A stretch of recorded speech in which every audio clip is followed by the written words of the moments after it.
Hello guys, ito na naman. Good evening, Merry Christmas. Welcome to my one meal a day. Nagluto pala ako ng high protein food. So may dalawa akong eggs and beef, chunk of beef, slice of beef. Meron akong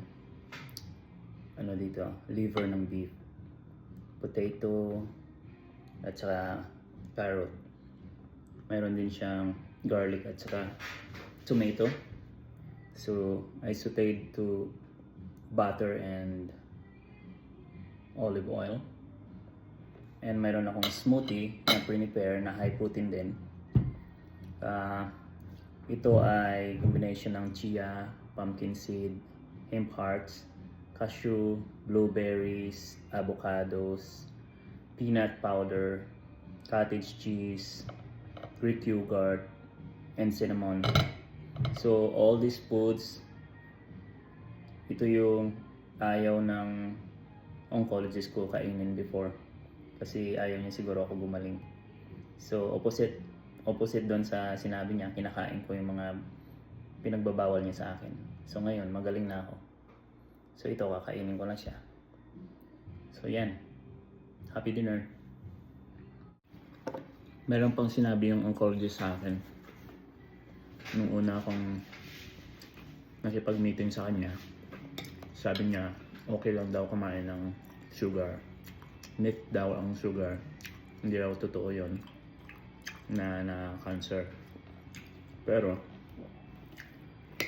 na recall ko yung past ng 2 years na dahil dun sa poor diet ko, poor lifestyle, poor food, so more on sweet ako, kaya na-trigger yung cancer dahil sa lifestyle ko, sa mga kinakain kong unhealthy. So na-figure out ko na yun ang dahilan ng cause ng cancer. So ngayon na-reverse ko na yung cancer sa pamagitan ng pagbago ko rin ng lifestyle ko ngayon. So yung food na kinakain ko pure, walang sugar masyado, as in wala. So hindi na rin ako kumakain ng rice for 6 months. So kinat ko na yung carbs, ito lang, potato lang, tsaka ito lang mga starch ko, at saka yung bread ay hindi ko na rin kinakain for almost 6 months na. Rice and bread, yun lang. More on broth beef, beans, high fat, more on soup, mga matataas yung fats. Hanggat maaari, ang taba ng animals kakainin ko, yun ang kailangan ko eh. So mga high fat talaga, at saka high protein and high fiber. Mga lentils, beans, kaya gumagawa ko ng soup. So yun, naging okay yung pakiramdam ko lahat, naayos yung health dahil dun sa mga kinakain ko. Yun. So after ng 3 cycle ko, 9 rounds, mayroon akong friend na sumunod sa akin, Pilipino din. Nagpa-chemo siya. Sinabi ko mag-fasting siya para ma-overcome niya yung effect ng drugs sa katawan. So hindi siya nakinig. So sabi niya, ayaw ng doktor ko. So always, babae pala siya, medyo tumboy siya. So lagi siya nakikinig doon sa doktor. Sinasabihan ko siya na baguhin mo yung pakinggan mo yung sarili mo, wag yung doktor. So ayaw niya makinig, takot siya magutom, ganoon. Kasi during that time nagpa-fasting din ako eh. So yun,